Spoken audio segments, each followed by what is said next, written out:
No worries. Got it. I think.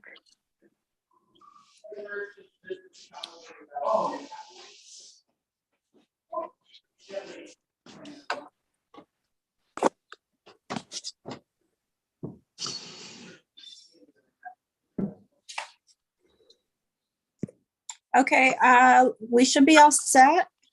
Okay. Would you take attendance, please, Ally? Yes, Craig Leggett, Here. Chuck Barton, Here. Dan Bruno, Here. Mary King, Here, Nick Caimano. Nick, can you hear me?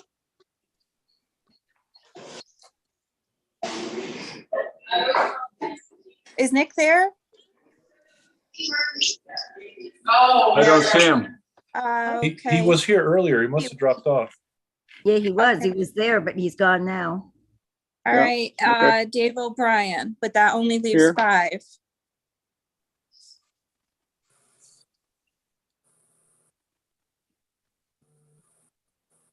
He's connecting now. You're on. Where's the big picture? Zoom. I got him to hit. Hit right here, Nick. You're blocking your picture. Oh, Jenny, I'm sorry, I didn't see you. Can you say you're here? Here, Ally. Okay, thank you. I'm using Okay. my phone. I can't see everybody. Okay. So just a matter of introduction, we have with us Juan Gonzalez. Juan is from Argyle, the CFO of Hunt Company, is a construction company. I just want to introduce to him. He's agreed to join the board to replace Mr. Biddle. So Juan, we're looking forward to seeing more of you in the future. Thank you. First order of business is continue discussion on the aviation hospitality request for the mortgage tax. I think last time we were expecting some information to come to our full board meeting. We didn't receive anything, so we got a request to hear that. So and we brought a special meeting to accomplish that. And someone's got a lot of noise in the background.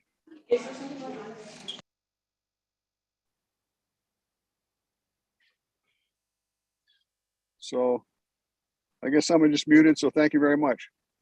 So since Bobak's been with us a long while, we brought this back in a special meeting. So last time we met it, we didn't have enough information to make a decision. The feeling of the board was there was a refinancing, and that was for the owner to take equity out. And we knew he was going to be doing a property, but at that point, the board felt that if he was taking money out for equity, that didn't qualify for it. So I wanted to open it up for discussion, and Karen might want to let us know what the conditions are for refinance. In this case, for just refinance, how that fits in our UTEP agreement.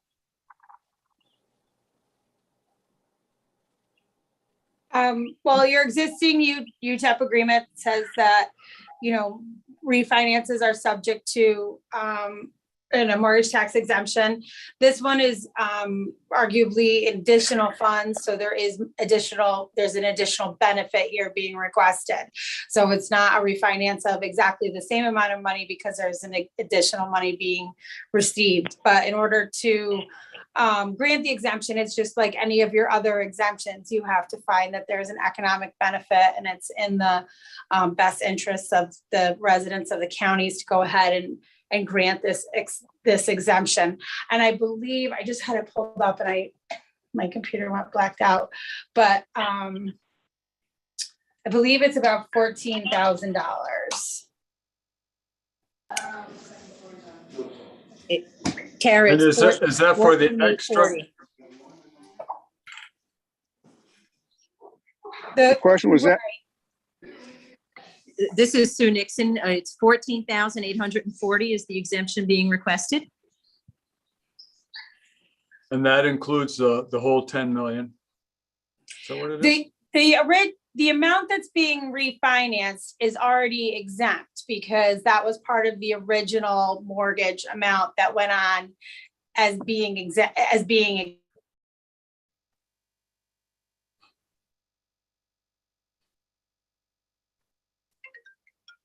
as we all hang on. Carrie, you must be in your Marriage office. tax. Carrie, we lost you for a minute. You did? Yes, Hmm. you said original amount, then we lost it from there. So the county, the original amount was already exempted, was already exempt from mortgage recording tax. So that does not require our exemption again. They don't need the IDA to say this should be exempt because it already went on exempt the first time. So the only amount that the county would be looking to collect on is the new money piece of it.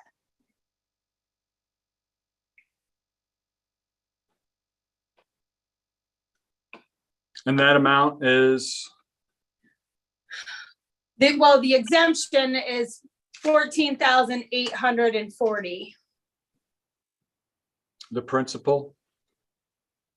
Hang on, let me look back, and my math the reverse way isn't so hot. It's in the resolution, but let me pull it.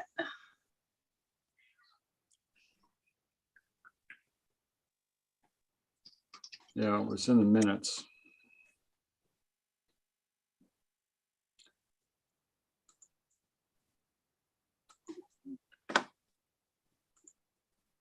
The heck?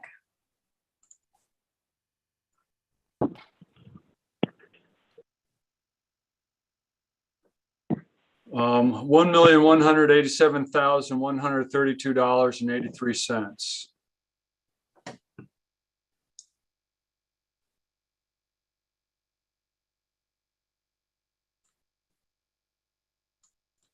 Okay. So, sorry, the troopers called me on something else, so it's held to be a county supervisor, a town supervisor, and get everyone wanting to talk to you. So sorry, I lost a couple minutes. So, Susan, can you or Bobbitt give us a explanation of why you feel this fits underneath it? And what your plans for the property are? Bobbit, do you want me to speak Sure. to that, or do you want to speak to it? I can talk about it. Okay.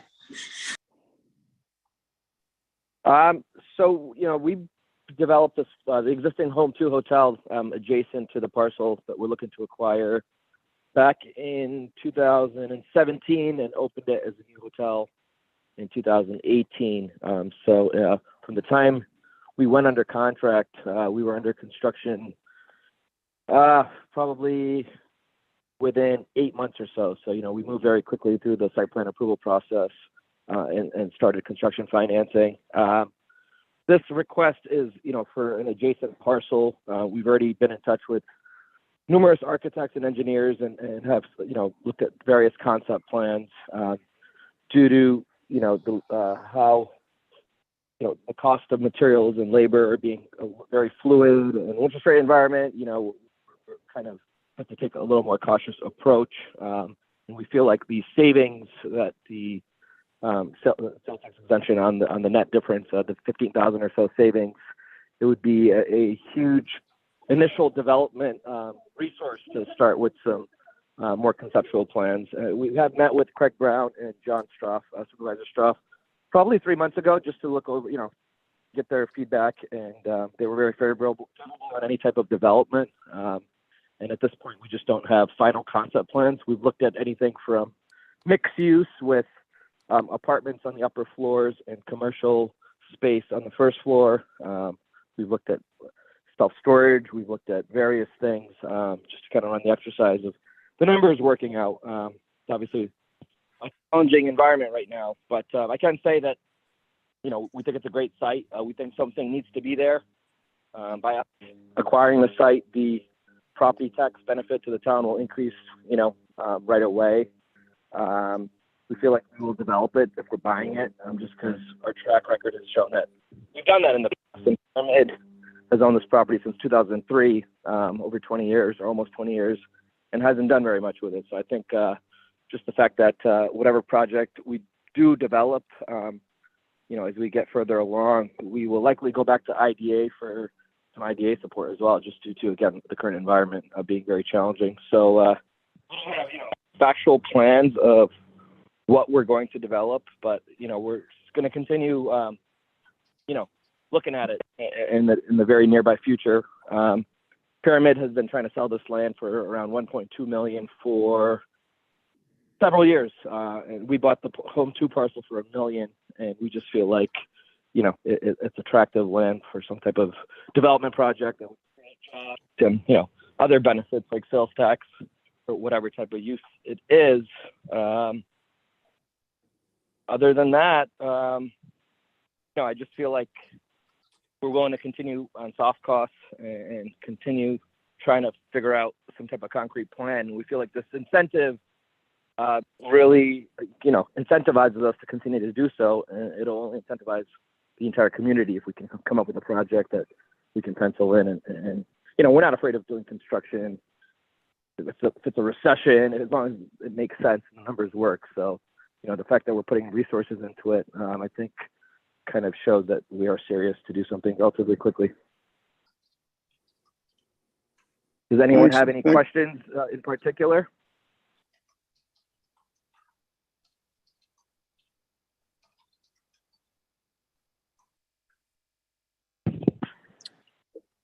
So lots of ideas, no plans as of yet. Is that where we stand for that parcel? We're in conceptual plans. Nothing, still just looking at various things.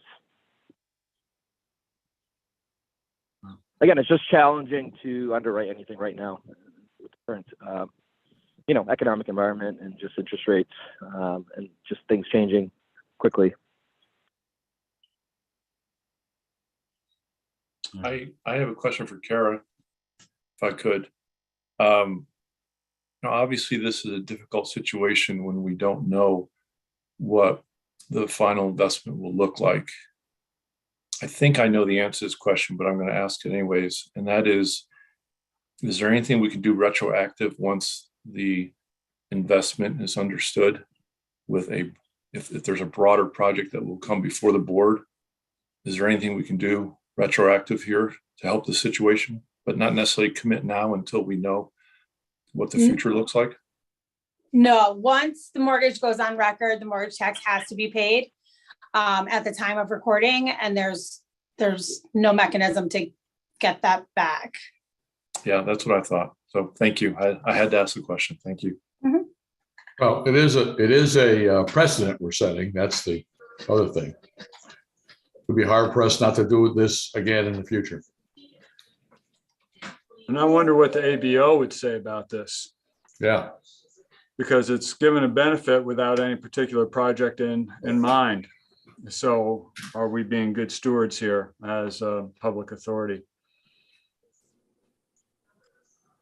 Karen, maybe you didn't hear my question. I think you said hope I'm not on mute. I think we said we've done this before on additional sales tax or additional mortgage tax. Is that correct? To my knowledge, you've done it in a case where there was a construction loan that was ultimately refinanced after the fact. So there was two mortgage tax exemptions granted, because the way that works is that the mortgage tax, it was financed in the short term for construction, and then it went up to permanent financing, and they were required to pay the mortgage tax again, and it was exempted on the mortgage on the permanent financing. Okay, so there is, I guess, precedence that this has occurred in the past, essentially. In slightly different circumstances. It was refinanced for the same project. Now we're looking at refinancing for equity being taken out to start essentially be used in another probably company or another right, project. But the first part of that refinancing, construction financing, that's essentially what we're doing to lock in a lower interest rate. And there's, some room to extrapolate some equity and, hopefully put it into another project and keep it local. It's really more of a long-term development strategy too. I think that needs to be looked here. Okay. Do we have any other comments or questions from the board?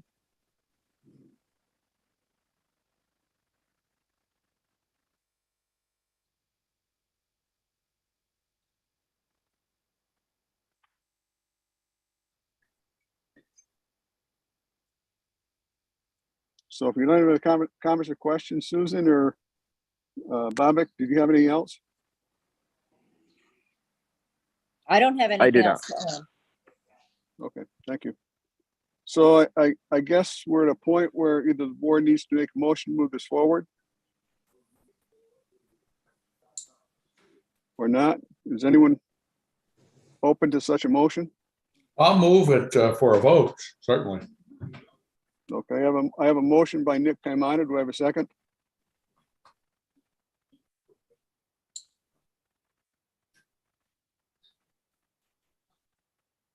Do I have a second?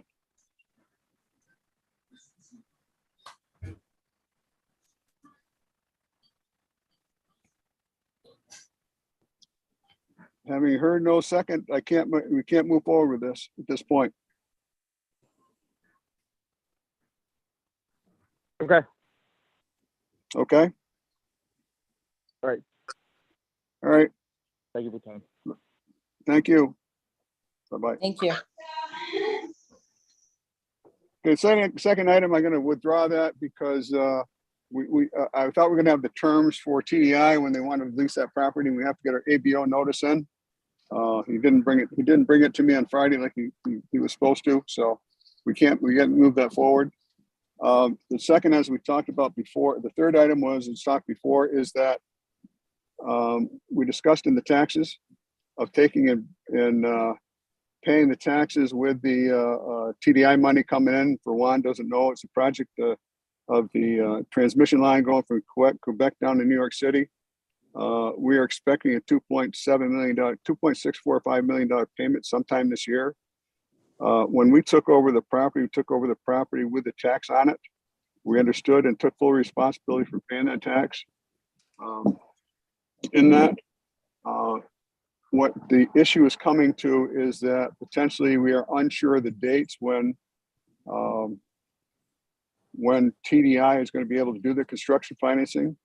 Their belief from our last discussion is sometime in mid-August to September or October. When they get done, they're waiting for one final approval.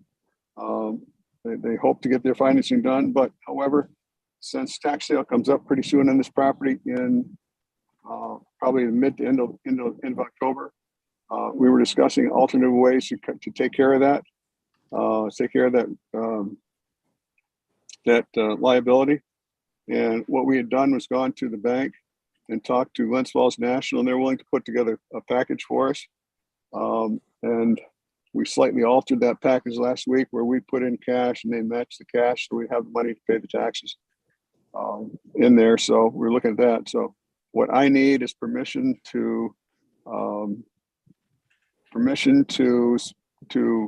number one, when they sent the loan term sheet out, is I will forward the loan term sheet out, but I'd like permission to sign that. The cost for the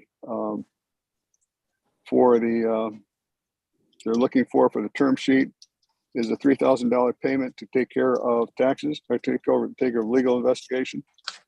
Within there, we would also then, if we closed on the loan at the turn of signing the final commitment letter, it'd be $4,500 fee. As he said, we have to make some money in this, but they're willing to look at it. I've got most of the documentation they look for, so that's our plan. One, we can discuss this farther, but I think all the rest of the board knows all about this. I'll be more than glad to fill you in at a later point. So that's what our plans were. So I would like a motion to allow me to after I shared it with the board, rather than having another special hearing, to get a letter once I get the a term sheet, to be able to sign that and make the first deposit. I'll second. Moved by Dan Bruno, second by Chuck Barton. Any further discussion? I want to emphasize this is hopefully just a backup plan, but this project has been up and down in terms of getting all their approvals. I think they have all the approvals except for one, but we do need a backup plan. I'm going to ask for a roll call vote, please. Craig Leggett, Yes. Ginny Sullivan, Stain, Chuck Barton, Yes. Dan Bruno, Yes. Mary King, Yes, Nick Caimano, Yes. Dave O'Brien. Yes. Okay, thank you. And anyone have any questions? Okay, well, thank you. I appreciate your time. But, Moving on from here. Nick? yeah, I didn't, I misunderstood your question. Any questions at all? I'm still going back to the one we just taped, put aside. Would it, Kara, Kara, are you there? Can you hear me? Yep. Okay. Yeah. Would it, and Mr. Chairman, would it be all right? I don't want to have an enemy here. Could we table this, showing that if things change down the line, we will take another vote? Can we do that? I mean, you can do that, but they have closed on this loan already. Okay, And they're holding the mortgage from recording pending your decision, which is why they asked for a special meeting to discuss this. So the Okay. title company gave them, a couple of days to try to see if the board would reconsider based on the information that they provided to you. But the title companies are going to require that mortgage get recorded, and they're going to have to pay it at that time. What they Okay. did is they put the money aside in escrow. So they have the money waiting there. And so when they go to record that document, they'll make that payment. thank you very much. One last comment, Mr. Chairman. I just want you to be aware of the fact that today is our 58th wedding anniversary. So if you have presents, give them to Barton and he'll drop them at my house sometime next week. Okay, we'll keep that in mind. Congratulations. Glad you answered that question. Congratulations. for me. Hey, I have a question for Juan, and also to say welcome. Great to have you. A Welcome, Ron. flag writer. On your bio, you have flag writer. Yes, What is that? sure. No. So retired as Senior Chief Yeoman in the Navy. That's an administrator, office manager. And so usually a flag writer is a guy or gal that connects with, if you know military terms, a Navy admiral or general, and manages their office. So normally that's an office manager, simple, that type of work. But then you get to the level of some of the offices that I helped run, which was the vice chairman, the number 2 guy in the military, or the central command commander, the guy that ran the wars down in Florida, or the U.S. fleet commander in Norfolk for the Navy. And then you get to that level of the 4-star offices, managing those, and then it's a completely different beast. And it's you're working with some of the greatest military minds of our generation, and so that's what a flag writer does. Short version. Great, thanks. I told my son about you, Juan, and he said congratulations on everything. Thank you. Welcome aboard, Okay. Ron. Well, thank you all. Have a good evening. Happy Cheers. Good summer. afternoon. Be Thank well. you. Be well. Bye-bye. Bye all.